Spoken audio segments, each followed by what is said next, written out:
Physics में प्रकाश की प्रकृति और हाइगेंस का तरंग सिद्धांत, इस पर बेस्ड न्यूमेरिकल हम लोग लगा रहे हैं।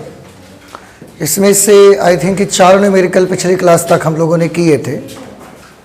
उससे बाद और देखते हैं कि कौन कौन से न्यूमेरिकल्स हैं। आपको फॉर्मूले लास्ट क्लास में बताए जा चुके हैं। अपवर्तनांक, प्रकाश की चाल और तरंग दैर्ध्य पर बेस्ड वही फॉर्मूले बस यूज़ होते रहने हैं। क्वेश्चन बहुत आसान है, पर यूपी बोर्ड एग्जामिनेशन में ऑप्शनल क्वेश्चंस में भी इनको देखा गया है और ऑप्शनल के बाद जो क्वेश्चन आते हैं उनमें भी इसको देखा गया है। तो देखते हैं कैसे लगेंगे। आज नेक्स्ट न्यूमेरिकल लेते हैं 5 नंबर। लिखा हुआ है हीरे का अपवर्तनांक 2 है, हीरे में प्रकाश की चाल क्या होगी। आपको ये बता दिया गया है कि हीरे का अपवर्तनांक 2 है। आप अपवर्तनांक को म्यू से लिखते हैं तो म्यू इज इक्वल टू 2। हीरे में प्रकाश की चाल आपको पता लगानी है। हीरे में प्रकाश की चाल मतलब velocity of a light in diamond, ये आपको मालूम करना है। मतलब हीरा एक मीडियम है और उस मीडियम में जब लाइट चलेगी तो उसकी स्पीड कितनी होगी ये आपको पता लगानी है। कोई फॉर्मूला आपके नज़रों में जो म्यू और वी को एक दूसरे से रिलेट करता हो, तो हमने एक फॉर्मूला देखा है, mu is equal to c upon v. किसी माध्यम का अपवर्तनांक बराबर निर्वात अथवा वायु में प्रकाश की चाल बटे उस माध्यम में प्रकाश की चाल। तो अगर हम हीरे का अपवर्तनांक ले रहे हैं तो हीरे का अपवर्तनांक बराबर वायु अथवा निर्वात में प्रकाश की चाल अपॉन हीरे में प्रकाश की चाल।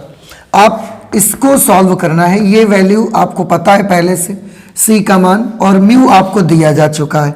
तो वी इधर ले आइए और म्यू इधर भेज दीजिए। इस तरीके से वी की वैल्यू आ जाएगी सी अपॉन म्यू। सी है 3 × 10⁸ मीटर पर सेकेंड और म्यू हीरे का अपवर्तनांक 2 के बराबर दिया गया है।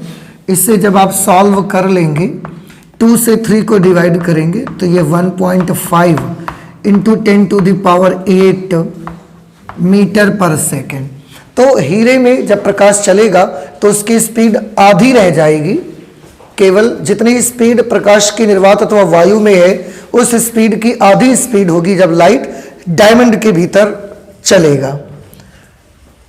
6 नंबर पे है वायु में प्रकाश की चाल 3 × 10⁸ मीटर पर सेकेंड है। वायु में प्रकाश की चाल को सी से लिख देते हैं, 3 × 10⁸ मीटर पर सेकेंड।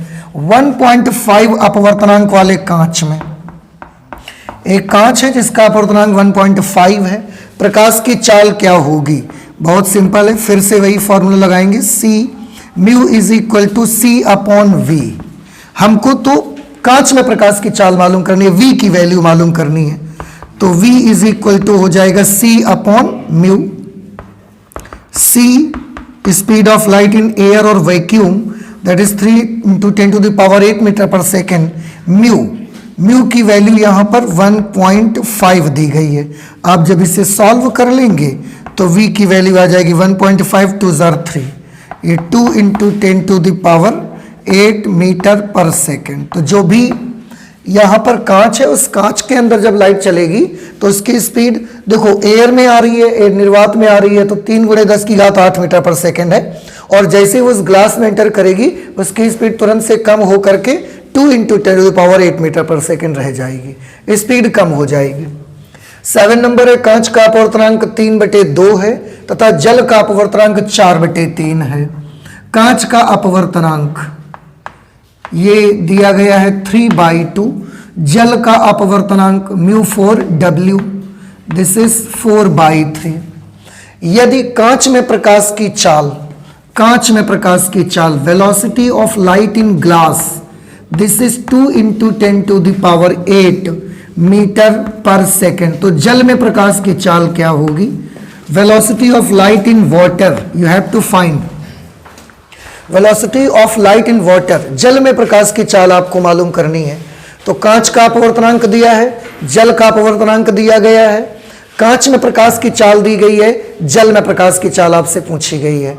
बहुत ही सिंपल तरीका है। यहाँ पर अभी अभी ये फॉर्मूले आप जो यूज़ कर रहे थे, इनकी हेल्प से आप एक चीज़ तो समझ सकते हैं कि किसी माध्यम का अपवर्तनांक और उस माध्यम में प्रकाश की चाल दोनों एक दूसरे के विलोमानुपाती होते हैं।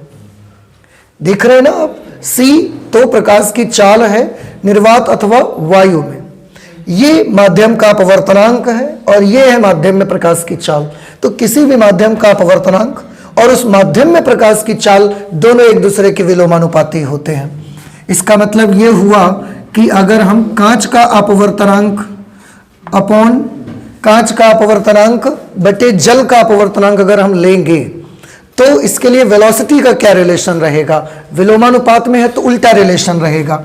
कांच का अपवर्तनांक ऊपर है, जल का अपवर्तनांक नीचे है, तो जल में प्रकाश की चाल ऊपर रहेगी और कांच में प्रकाश की चाल नीचे रहेगी। विलोमानुपात में चलेगा ना, कांच का अपवर्तनांक है तो कांच में प्रकाश की चाल अपॉन में होगी। ये एक रिलेशन बन जाएगा और इसमें आप जैसे ही वैल्यू अप्लाई करेंगे, म्यू जी इज 3/2, म्यू डब्ल्यू इज 4/3। वी हमको मालूम करना है और v g velocity of light in glass that is 2 × 10⁸ metre per second. इसे हमको सॉल्व करना है। ये 3/2 और ये 4/3 पलट जाएगा तो ये आ जाएगा 9/8। 3 3 9/4 2 8 is equal to velocity of light in water upon 2 × 10⁸। 2 से हम इसको कैंसिल करेंगे, 4 टाइम्स में ये कैंसिल हो जाएगा। 4 से 9 को कैंसिल करा जाएगा, 4 दूना 8, 1 बचेगा, फिर 4 दूना 8, फिर 4 पंचे 20 और ये भी इधर भेज दिया जाएगा। इस तरीके से velocity of light in water will be 2.25 और ये 8 मल्टीप्लाई में आ जाएगा इंटू 10⁸ मीटर पर सेकेंड। ये प्रकाश की चाल आएगी जल में। तो ये एक रिलेशन आप याद रख लें। अगर दो माध्यमों के अपवर्तनांक दिए गए हैं और उनमें से किसी एक माध्यम में प्रकाश की चाल दी गई है, किसी दूसरे माध्यम में प्रकाश की चाल आपसे पूछी जा रही है, तो आप ये फॉर्मूला यूज कर सकते हैं। और क्योंकि मुझे यहाँ से दिख रहा है किसी भी माध्यम का जो रिफ्रैक्टिव इंडेक्स होता है ये उस माध्यम में प्रकाश की चाल के विलोमानुपाती होता है। प्रकाश की चाल किसी माध्यम में जितनी ज्यादा होगी उस मीडियम का रिफ्रैक्टिव इंडेक्स उतना ही कम रहेगा। ठीक है, इस तरीके से। और देखिए यहाँ सारी चीजें क्लियर भी हैं। लाइट की एयर या वैक्यूम में स्पीड क्या होती है? 3 × 10⁸।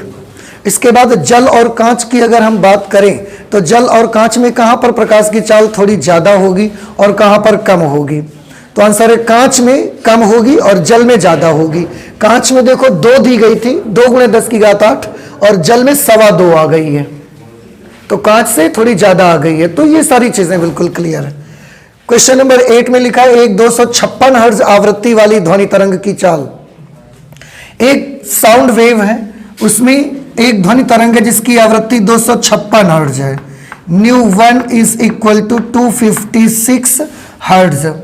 ध्वनि तरंग की चाल एक माध्यम में 330 मीटर प्रति सेकंड है।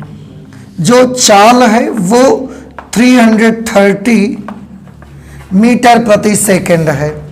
उसी माध्यम में, मीडियम वही है, उसी माध्यम में 512 हर्ट्ज आवृत्ति वाली ध्वनि तरंग की चाल एक दूसरी ध्वनि तरंग दी गई है जिसकी आवृत्ति है 512 हर्ट्ज।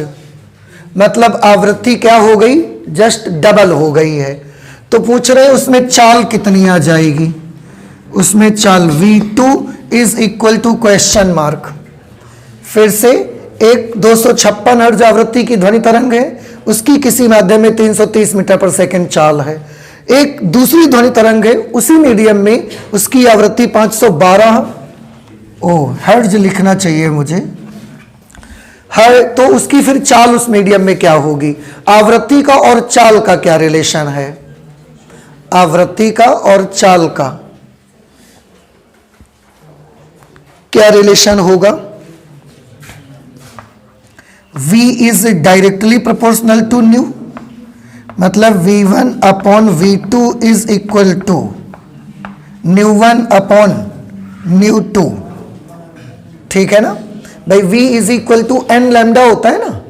तो चाल और आवृत्ति का रिलेशन दोनों अनुक्रमानुपात में है। अब V1 की जगह पर लिखेंगे 330, V2 ही तो हमें पता लगाना है, ν1 256 और ν2 512। इससे इसको कैंसिल कर देंगे 2 टाइम्स में, तो V2 बराबर ये इधर आएगा, 2 का गुणा इसमें हो जाएगा 660 मीटर प्रति सेकंड। तो जिस ध्वनि तरंग की उसी सेम मीडियम में आवृत्ति 512 हो जाएगी, उसमें उसकी चाल हो जाएगी 660 मीटर प्रति सेकंड। ठीक है, इस तरह से ये हमने 8 नंबर क्वेश्चन लगाया। सारे क्वेश्चन बड़े छोटे छोटे, बट क्योंकि एग्जामिनेशन में इनसे रिलेटेड न्यूमेरिकल्स पूछे जाते हैं, इसलिए इनको लगाना हमें ज़रूरी है। तो आप नोट कर लीजिए, इसे और भी लगा लेते हैं न्यूमेरिकल। क्वेश्चन नंबर 9 मैं पढ़ रहा हूँ, आप भी ध्यान से सुनिएगा।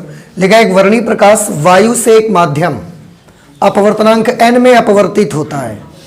एक वर्णी प्रकाश है, वायु में चल रहा है, और उसके बाद वो एक दूसरा मीडियम आता है जिसका अपवर्तनांक n है, उसमें वो प्रवेश कर जाता है, अपवर्तित हो जाता है। तो बोला जा रहा है आपतित और अपवर्तित तरंग दैर्ध्यों का अनुपात क्या होगा। ये बड़ा आसान है, आप याद करिए। ये एक इंटरफेस है, यहाँ से एक प्रकाश की किरण ऐसे आती है और ऐसे अपवर्तित हो जाती है। ये जो भी मीडियम है, अगर ये वायु है, यहाँ पर प्रकाश की तरंग दैर्ध्य लैम्डा है। ये अगर कोई मीडियम है और यहाँ पर प्रकाश की तरंग दैर्ध्य लैम्डा मीडियम है, तो ये आपतित तरंग है और ये अपवर्तित तरंग है। आपतित तरंग का तरंग दैर्ध्य लैम्डा है और अपवर्तित तरंग की तरंग दैर्ध्य लैम्डा m है। क्वेश्चन में पूछा गया है कि अगर माध्यम का अपवर्तनांक n हो तो आपतित और अपवर्तित तरंग दैर्ध्यों का अनुपात क्या होगा। अब आप थोड़ा सा याद करिए, इन दोनों में रिलेशन एक बनती है, mu is equal to lambda upon lambda m। Last class में भी आप लगा रहे थे इससे रिलेटेड क्वेश्चन। तो आपतित तरंग दैर्ध्य और ये जो है ये अपवर्तित तरंग दैर्ध्य, इन दोनों का रेशियो ही हमको पता लगाना है। तो जाहिर सी बात है, आप देखिए इन दोनों का रेशियो तो माध्यम के अपवर्तनांक के बराबर आता है। यहाँ पर अपवर्तनांक क्योंकि n के बराबर दिया है, इसलिए हम लैम्डा अपॉन लैम्डा m किसके बराबर लिखेंगे, n के बराबर। अनुपात अगर पूछा जाए बहुत ज़्यादा आप कर सकते हैं, n:1, ये इसका आंसर आ जाएगा बस। तो एक माध्यम से अगर वायु अथवा निर्वात से कोई प्रकाश किरण जा रही है और n अपवर्तनांक वाले माध्यम में प्रवेश करती है, तो आपतित और अपवर्तित तरंगों की जो तरंग दैर्ध्य होंगी ना, उनका रेशियो उस अपवर्तनांक के बराबर होता है, इस माध्यम के अपवर्तनांक के बराबर आता है। बस बड़ी सिंपल सी चीज है, और तो कुछ करना भी नहीं पड़ा। अगला है वायु में 4000 एंगस्ट्रॉम तरंग दैर्ध्य। वायु में आप बहुत अच्छे से जानते हैं, वायु में प्रकाश की तरंग दैर्ध्य को हम लैम्डा से रिप्रेजेंट करते हैं। 4000 एंगस्ट्रॉम के एक वर्णी प्रकाश की किरणें जल में प्रवेश कर जाती हैं, और जल का रिफ्रैक्टिव इंडेक्स इन्होंने दिया हुआ है 4/3। जल में इनकी तरंग दैर्ध्य कितनी होगी, जल में तरंग दैर्ध्य कितनी होगी, बस आप इसका फॉर्मूला जानते हैं। Mu is equal to lambda upon lambda डब्ल्यू। हमको लैम्डा डब्ल्यू चाहिए, ये इधर ले आओ, म्यू उधर भेज दीजिए। लैम्डा डब्ल्यू is equal to lambda upon mu. Lambda है 4000 एंगस्ट्रॉम, म्यू की वैल्यू है 4/3। सॉल्व कर लीजिए, तो लैम्डा डब्ल्यू इज इक्वल टू 4000 इंटू 3/4, ये नंबर पलट जाएगा। 4 से इसको कैंसिल करेंगे 1000। Lambda for water is equal to lambda of light for water, मतलब लाइट के लिए प्रकाश की तरंग दैर्ध्य वो भी जल के भीतर कितनी हो जाएगी, 3000। और क्योंकि हमने लैम्डा को डायरेक्टली एंगस्ट्रॉम में ही यूज किया था, तो ये भी एंगस्ट्रॉम में ही आंसर आएगा। आपको याद होगा कि लाइट जब भी किसी दूसरे माध्यम में प्रवेश करती है, निर्वात तो वायु को छोड़ करके, तो उसमें उसकी तरंग दैर्ध्य हमेशा क्या हो जाती है, तरंग दैर्ध्य हमेशा कम हो जाती है। तो आप देखें ना, वायु में 4000 थी, पानी में जाने के बाद 3000 बची केवल, ठीक है ना। नेक्स्ट 6000 एंगस्ट्रॉम तरंग दैर्ध्य प्रकाश के लिए कांच का अपवर्तनांक 1.5 है। देखिए 6000 एंगस्ट्रॉम तरंग दैर्ध्य, तो लैम्डा हो गया 6000 एंगस्ट्रॉम के लिए कांच का अपवर्तनांक 1.5 है। Mu is equal to 1.5। इस प्रकाश की कांच के भीतर तरंग दैर्ध्य कितनी होगी, wavelength of light in glass, ये आपको मालूम करना है। और ग्लास का रिफ्रैक्टिव इंडेक्स आपको दिया जा चुका है। फिर से कौन सा फॉर्मूला यूज करेंगे? Mu is equal to lambda upon lambda g. Mu की जगह पर 1.5 lambda 6000 angstrom upon wavelength of light in glass L lambda g. हमको लैम्डा जी चाहिए और इसको इधर भेज देंगे। आप कैलकुलेट कर लीजिए, 15 चौके 60, ये 4000 एंगस्ट्रॉम आ जाएगा। इसका मतलब है जिस लाइट की वायु में तरंग दैर्ध्य 6000 एंगस्ट्रॉम है, 1.5 अपवर्तनांक वाले कांच में जब ये प्रवेश करेगी, इसका अपवर्तनांक केवल 4000 एंगस्ट्रॉम रह जाएगा। क्वेश्चन नंबर 12, 6000 एंगस्ट्रॉम तरंग दैर्ध्य के प्रकाश किरण लैम्डा का मान है 6000 एंगस्ट्रॉम। लाइट का तरंग दैर्ध्य है वो भी वायु अथवा निर्वात में। किरण निर्वात से मतलब पहले निर्वात में है, वहां से फिर 2.0 अपवर्तनांक वाले माध्यम में प्रवेश करती है। जिस माध्यम में लाइट प्रवेश करती है उसका रिफ्रैक्टिव इंडेक्स 2 के बराबर है, और 2 के बराबर रिफ्रैक्टिव इंडेक्स मेरे ख्याल से डायमंड का होता है। तो हो सकता है जो मीडियम है वो डायमंड होगा, हो सकता है, कोई कंफर्म नहीं है, तो लिखते तो कंफर्म होता। वाले माध्यम में प्रवेश करती है। माध्यम में प्रकाश की तरंग दैर्ध्य क्या होगी? ओहो, फिर से माध्यम में प्रकाश की तरंग दैर्ध्य आपसे पूछी जा रही है। आप म्यू का फॉर्मूला लगाएंगे लैम्डा अपॉन लैम्डा मीडियम, या आपको लैम्डा इन मीडियम चाहिए तो लैम्डा अपॉन म्यू आप लगा सकते हैं। कैलकुलेशन हम नहीं करेंगे, कैलकुलेशन आप करेंगे इसका। डायरेक्ट इसका भी आंसर एंगस्ट्रॉम में ही आएगा, क्योंकि वैल्यू आप लैम्डा की सीधे एंगस्ट्रॉम में ही यूज करिएगा। 6000/2 करेंगे, 3000 एंगस्ट्रॉम आपका आंसर आ जाएगा। बहुत इजी क्वेश्चन है, और लेकिन यूपी बोर्ड में ऑप्शनल क्वेश्चंस में इस तरीके के क्वेश्चन आते हैं, ठीक है ना। ऑप्शनल क्वेश्चंस में इस तरह के क्वेश्चन आपको मिलते हैं, नोट कर लीजिए। बड़ी जल्दी से इसके सारे क्वेश्चन हम लोग कंप्लीट करना चाहेंगे। नेक्स्ट क्वेश्चन, क्वेश्चन नंबर 13 लिखा हुआ है 5 × 10⁻14 हर्ट्ज आवृत्ति का प्रकाश। एक लाइट है, उसकी फ्रीक्वेंसी दी गई है 5 × 10⁻14 हर्ट्ज, 1.5 अपवर्तनांक वाले माध्यम में चल रहा है। जिस मीडियम में वो गति कर रहा है, मूव कर रहा है, उसका रिफ्रैक्टिव इंडेक्स 1.5 है। तो उसकी तरंग दैर्ध्य कितनी होगी ये आपको मालूम करना है। उस मीडियम में उस प्रकाश की वेवलेंथ कितनी होगी, इसके बारे में आपको पता लगाना है, ठीक है। तो क्या आप फॉर्मूला लगाएंगे? अपवर्तनांक मालूम है और उसकी आवृत्ति भी पता है आपको, तो उस माध्यम में आपको उसकी तरंग दैर्ध्य मालूम करनी है। क्यों ना हम सबसे पहले एक काम कर लें,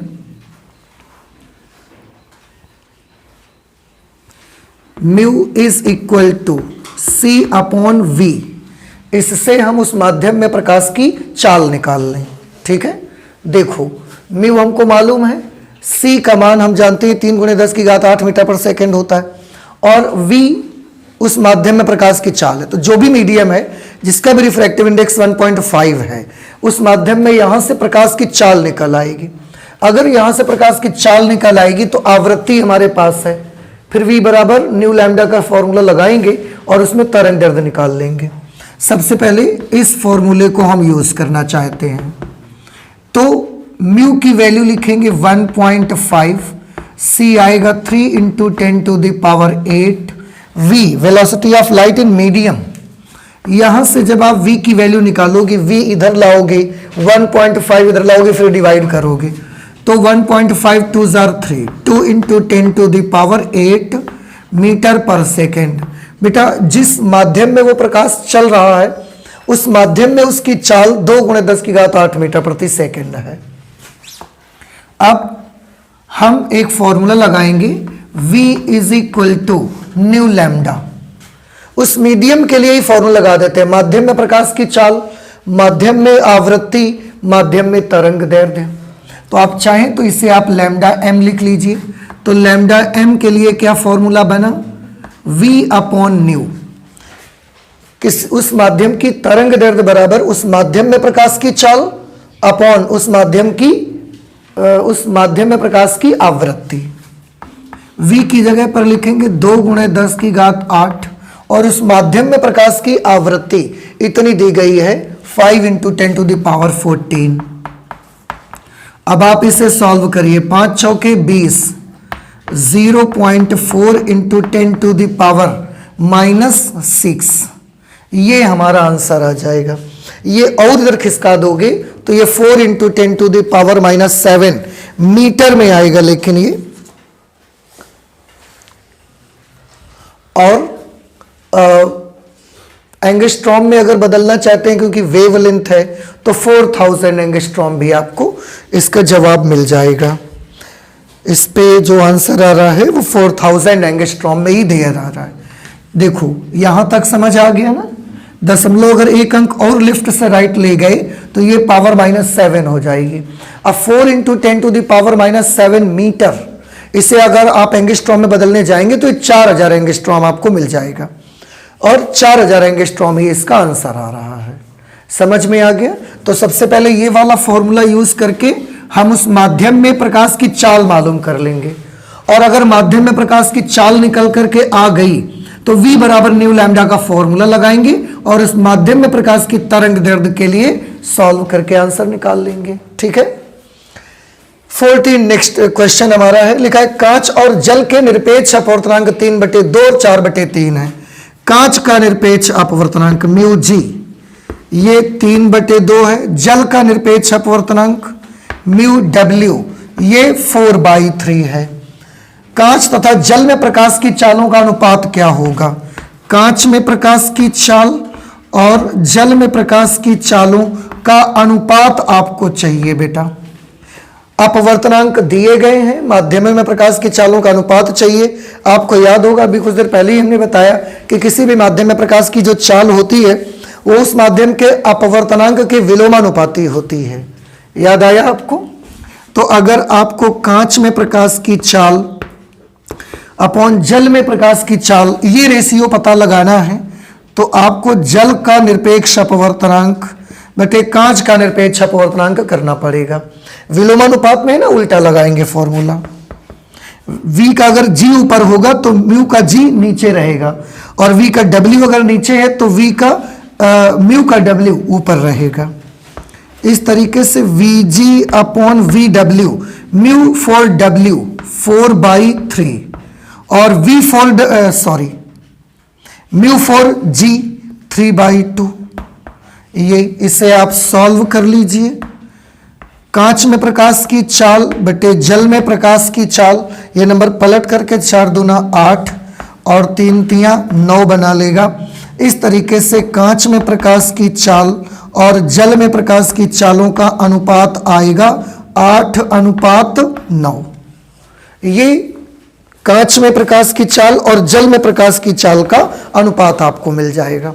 इस तरीके से इसको सॉल्व आप कर लेंगे। 15 नंबर पे है, जल के सापेक्ष कांच का अपवर्तनांक 1.125 है।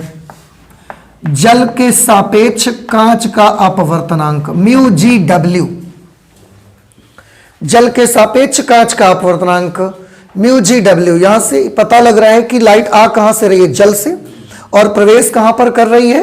कांच में, और इसकी वैल्यू दी जा रही है 1.125। ये रिफ्रैक्टिव इंडेक्स है। यदि कांच में प्रकाश की चाल Vg, velocity of light in glass, this is 2 × 10⁸ metre per second, तो जल में प्रकाश की चाल कितनी होगी? Velocity of light in water आपको मालूम करना है। अब है कोई फॉर्मूला μgw, लाइट आ कहां से रही है? जल से, और जा कहां रही है? कांच में। तो जल के सापेक्ष कांच का अपवर्तनांक आप कैसे निकालोगे? आप निकालोगे जल में प्रकाश की चाल बटे कांच में प्रकाश की चाल। कुछ समझ आ रही है आपको? आपको याद होगा लास्ट क्लास में जब फॉर्मूला बताया गया, पहले माध्यम के सापेक्ष दूसरे माध्यम का अपवर्तनांक बराबर पहले माध्यम में प्रकाश की चाल बटे दूसरे माध्यम में प्रकाश की चाल। तो μgw बराबर vw अपॉन vg। जल के सापेक्ष कांच का अपवर्तनांक बराबर जल में प्रकाश की चाल बटे कांच में प्रकाश की चाल।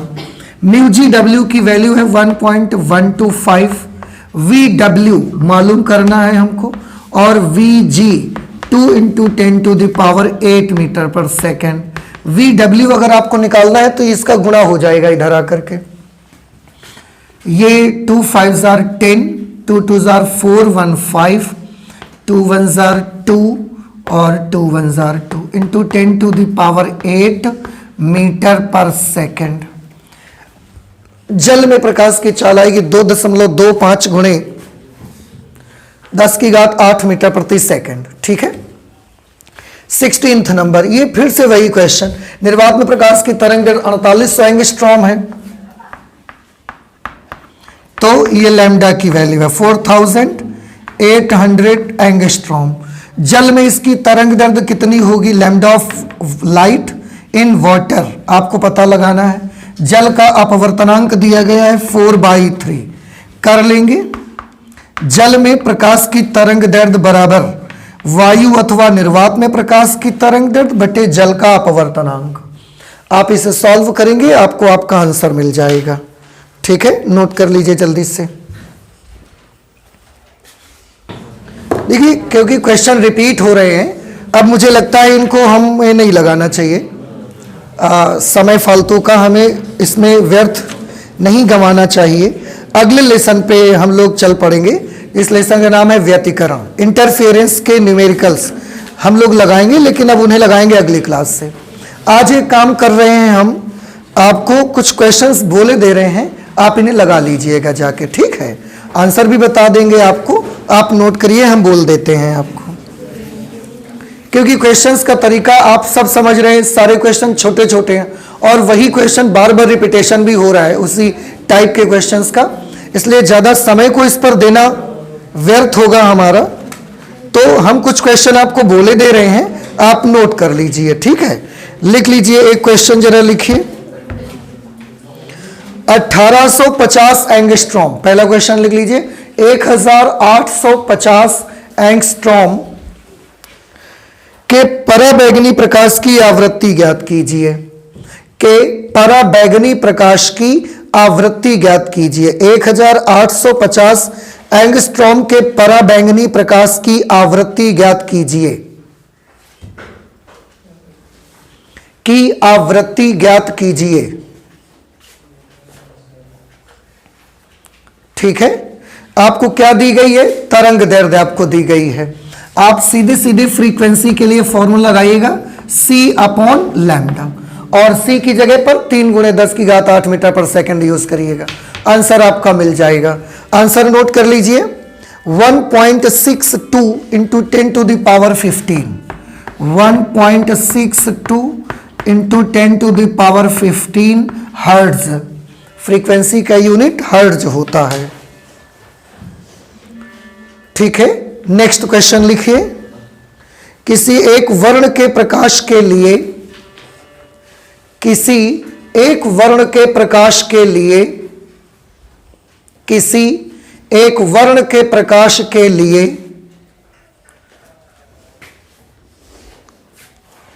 वायु में तरंग दैर्ध्य, प्रकाश के लिए वायु में तरंग दैर्ध्य 6000 एंगस्ट्रॉम है। वायु में तरंग दैर्ध्य 6000 एंगस्ट्रॉम है। वायु में तरंग दैर्ध्य 6000 एंगस्ट्रॉम है। जल में इसी प्रकाश की तरंग दैर्ध्य, जल में इसी प्रकाश की तरंग दैर्ध्य, जल में इसी प्रकाश की तरंग दैर्ध्य 4500 एंगस्ट्रॉम है। 4500 एंगस्ट्रॉम है। मतलब वायु में तरंग दैर्ध्य दी गई है और पानी में भी दे दी गई है आपको। ज्ञात कीजिए, ज्ञात कीजिए नंबर 1 प्रकाश की आवृत्ति। नंबर 1 प्रकाश की आवृत्ति, एक तो ये आपको ज्ञात करना है। नंबर 2 जल में प्रकाश की चाल। पहला प्रकाश की आवृत्ति मालूम करनी है, दूसरा जल में प्रकाश की चाल आपको मालूम करनी है। मैं दोनों के आंसर आपको बता देता हूं, आप सॉल्व करिएगा, ये आंसर मिलेंगे आपको। आवृत्ति की वैल्यू आएगी 5 × 10⁻14 हर्ट्ज। आवृत्ति का मान आएगा 5 × 10⁻14 हर्ट्ज। और ये फर्स्ट पार्ट का जवाब होगा। Second part, speed of light, light की जो स्पीड आएगी जल में वो आएगी 2.25 × 10⁸ मीटर पर सेकेंड। ये लाइट की स्पीड जल में आएगी, ये इसका जवाब रहेगा।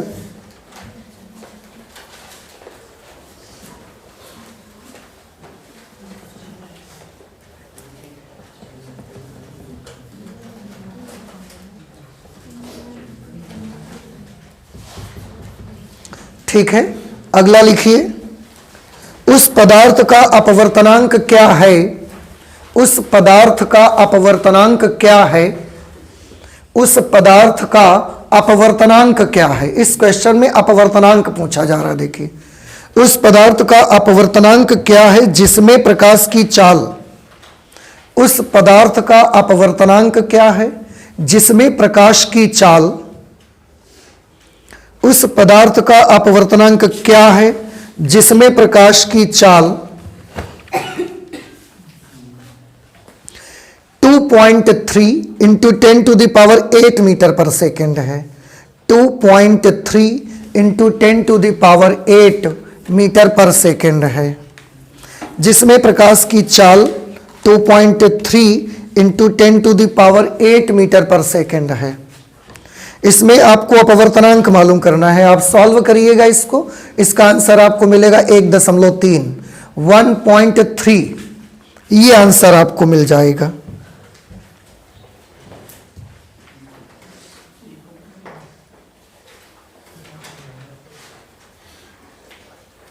चलो एक और क्वेश्चन लगाइए, लिख लीजिए। वायु में प्रकाश की चाल, वायु में प्रकाश की चाल, वायु में प्रकाश की चाल 3 × 10⁸ मीटर पर सेकेंड है। 3 × 10⁸ मीटर प्रति सेकेंड है। जल में लाल रंग के प्रकाश की चाल की गणना कीजिए। जल में लाल रंग के प्रकाश के चाल की गणना कीजिए। जल में लाल रंग के प्रकाश की चाल की गणना कीजिए। जल में लाल रंग के प्रकाश की चाल की गणना कीजिए। लाल रंग के प्रकाश के लिए, लाल रंग के प्रकाश के लिए, लाल रंग के प्रकाश के लिए जल का अपवर्तनांक 4/3 है। लाल रंग के प्रकाश के लिए जल का अपवर्तनांक 4/3 है। लाल रंग के प्रकाश के लिए जल का अपवर्तनांक 4/3 है। इसमें जो आंसर आपको मिलेगा वो मिलेगा 2.25 × 10⁸ मीटर पर सेकेंड, 2.25 × 10⁸ मीटर प्रति सेकेंड, ये आपको इसका जवाब मिलेगा। कितने क्वेश्चन हुए? एक और लिखो फिर।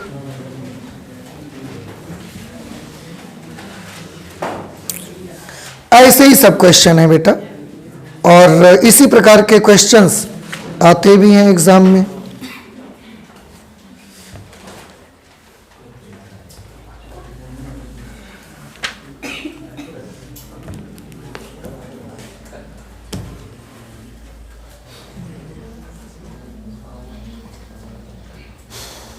कोई भी लिख लेते हैं एक और।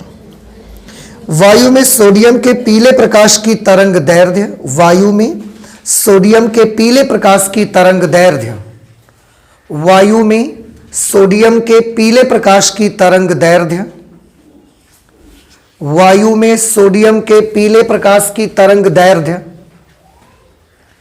5890 एंगस्ट्रॉम है। 5890 5890 एंगस्ट्रॉम। पीले प्रकाश की तरंग दैर्ध्य 5890 एंगस्ट्रॉम है। फर्स्ट पार्ट, इसकी आवृत्ति क्या होगी? इसकी आवृत्ति क्या होगी?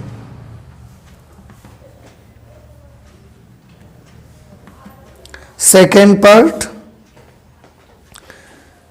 इसकी उस कांच में तरंग दैर्ध्य क्या होगी? इसकी मतलब किसकी? लाइट की। इसकी उस कांच में तरंग दैर्ध्य क्या होगी?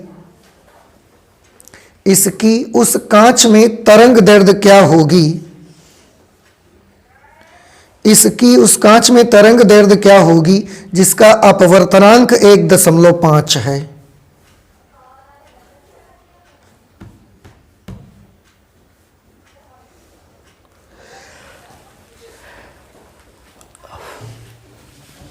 थर्ड पार्ट इसे में लिख लीजिए, कांच में प्रकाश की चाल भी ज्ञात कीजिए। कांच में प्रकाश की चाल भी ज्ञात कीजिए। कांच में प्रकाश की चाल भी ज्ञात कीजिए। इसके आंसर्स नोट कर लें आप। पहला पार्ट का जो आंसर आएगा जिसमें आवृत्ति पूछी गई थी उसका जवाब आएगा 5.1 into 10 to the power 14। 5.1 into 10 to the power 14 hertz. Second part जिसमें उसकी तरंग दैर्ध्य पूछी जा रही है कांच में, वो वैल्यू आएगी 3927 एंगस्ट्रॉम, 3927 एंगस्ट्रॉम। अगर ये मीटर में 3.927 मीटर भी आए, आप परेशान मत होइएगा, एंगस्ट्रॉम में बदलने से यही मिल जाएगा फिर आपको। अच्छा, इसके बाद जो लास्ट में पूछा गया प्रकाश कांच में इसकी चाल ज्ञात करिए, उसकी वैल्यू आएगी 2 into 10 to the power 8 metre per second, 2 गुणे 10 की घात 8 मीटर प्रति सेकेंड। और इस तरह से ये 5 क्वेश्चन हमने आपको और बोल दिए हैं। क्वेश्चन इसके कंप्लीट कर लिए हम लोगों ने। अब हम न्यूमेरिकल जब अगली क्लास पर मिलेंगे तो न्यूमेरिकल्स हम लोग लगाएंगे इंटरफियरेंस लेसन के। इंटरफियरेंस मतलब व्यतिकरण।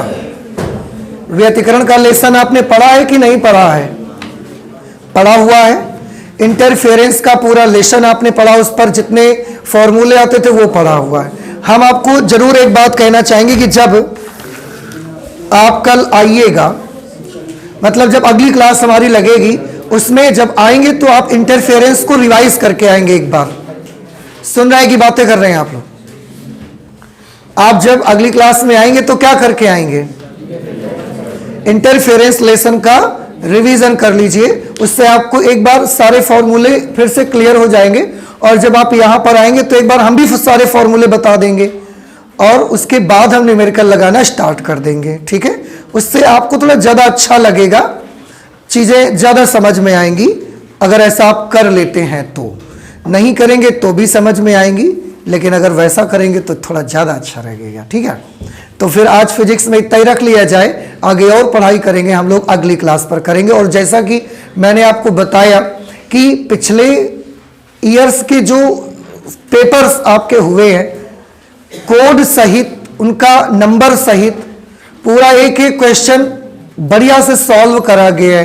बाकायदे उसको बोर्ड में लिख करके उसमें जिस तरीके से एग्जाम में करना होता है वैसे ही सोल्यूशन करके पूरा उसका वीडियो पड़े हैं यूट्यूब में आपके। आप रिवीजन देखिएगा तो उसमें मिलेगा। तो अनसॉल्व सॉल्व कराई गई है, उसके बाद एग्जाम हुए नहीं है, आप वहीं से देख सकते हैं उन पेपर्स को, और आप चाहें तो वहां से सॉल्व कर सकते हैं। तो एक आइडिया अच्छे से मिल जाएगा आपको और कि किस तरीके से एग्जाम में क्वेश्चन आते हैं और उनको सॉल्व कैसे किया जाता है। ठीक है, तो ये आप जरूर देख लीजिए। न्यूमेरिकल हम लोग यहां लगाते रहेंगे। आप 2020 का जो सेट उसमें सॉल्व करके आपको पूरा दिया गया है वो वहां से आप देखिए। तो आज फिर फिजिक्स में इतना ही रखेंगे। चलते हैं, मिलते हैं अगली क्लास में। Okay, thank you.